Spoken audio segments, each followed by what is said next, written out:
Narcan is a nasal spray that works by knocking the opioids off of the opioid receptors in the brain and attaching there instead, reversing the effects of any opioid overdose.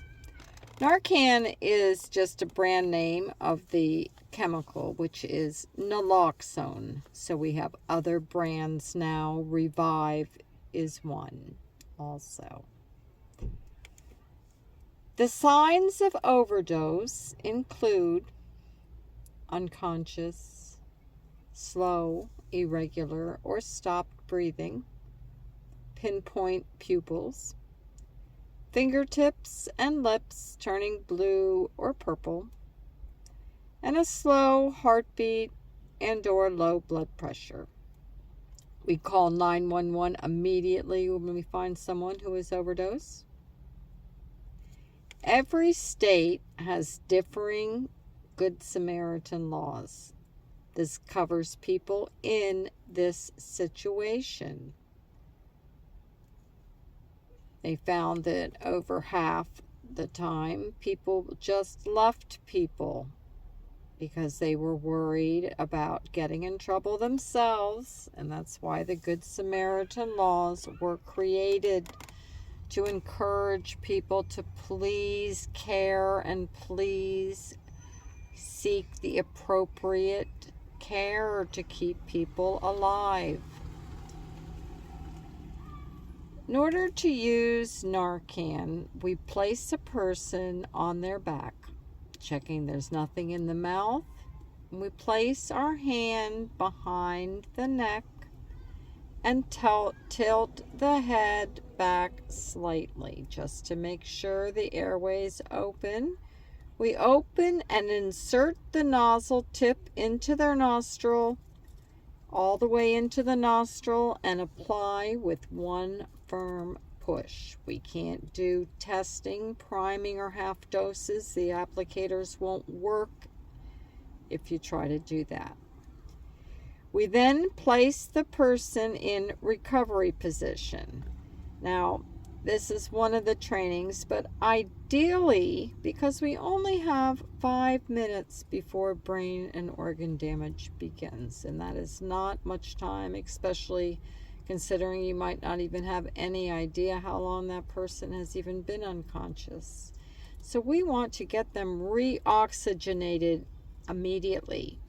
This would mean if more than one person is responding to an overdose, one person immediately needs to go to rescue breathing while the other person gets Narcan. Rescue breathing is the same position that we use, which is on their back with a hand behind the neck. But in this case, what we do is we pinch the nose and we give breaths. We give 2 quick breaths and then 1 breath every 5 seconds. For children, this is 1 breath every 3 seconds. Do not do chest compression.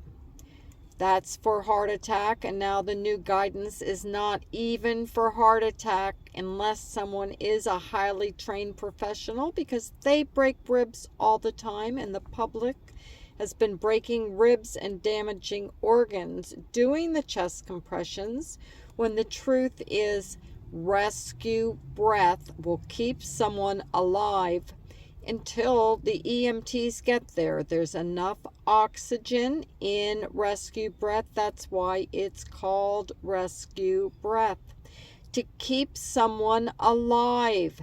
They took it out of the training during COVID, and the public now has assumed that it means that it no longer works or is necessary, when the opposite is the truth. Rescue breath will keep both an overdose victim without Narcan alive and a heart attack victim alive, our number 1 killer.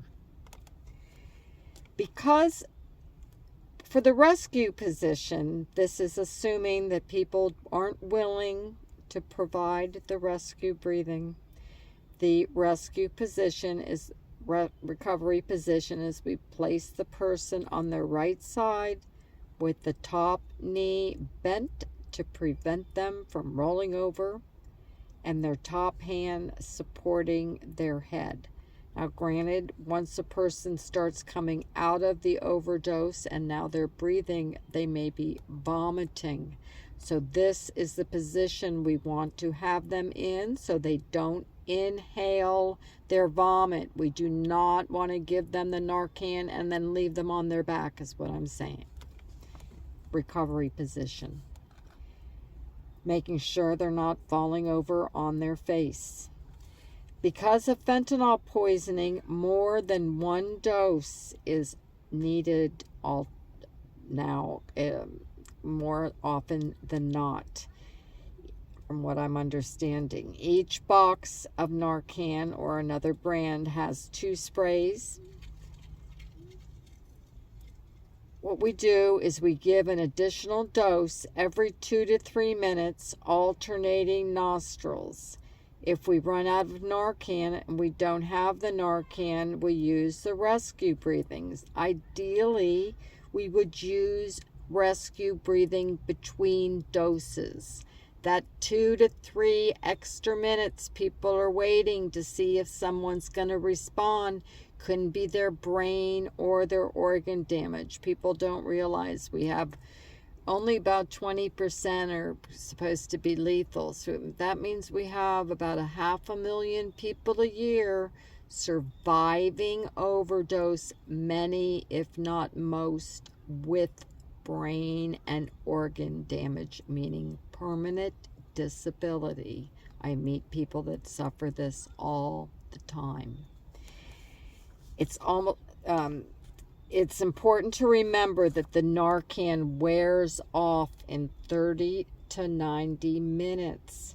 Since the fentanyl is so strong, and now we even have the carafentanil, which is even stronger, it makes it highly likely that people return to overdose when it wears off, and they do.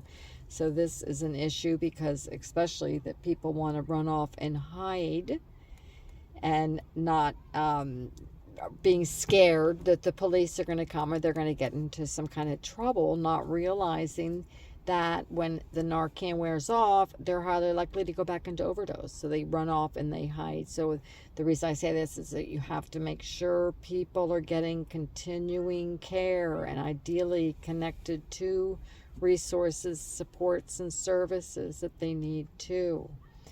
So if they're going to need more Narcan and or rescue breathing if they do return to overdose. It's also recommended that anyone who has experienced an overdose needs to be given more Narcan immediately to have with them because we consider them to be at the highest risk of another overdose. I am a Narcan distributor, and I provide free overdose prevention education to the public, staff, security at events and festivals, schools, churches, festivals, special events, and community groups. I specialize also in outreach to people without houses and also any other populations who have been marginalized and also veterans. I have an open group on Facebook, the Narcan Project Outreach, which anyone is free to join. I have a lot of resources, tons of resources in there in the albums page and on the events page. You can see where I'm bringing the outreach. There's also, sometimes I'll provide information on continuing education, online classes. Please care and please get trained and please carry Narcan and know that you can always go get free Narcan at any health department.